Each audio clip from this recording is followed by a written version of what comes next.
We want to demonstrate our process for replacing wind-damaged shingles.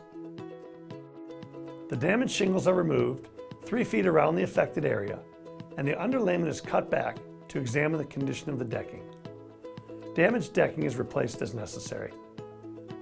We apply new underlayment and new shingles with a 6-nail application, lacing them with the existing shingle courses to avoid racking. Finally, we reapply seal tabs as necessary to avoid the risk of wind lift.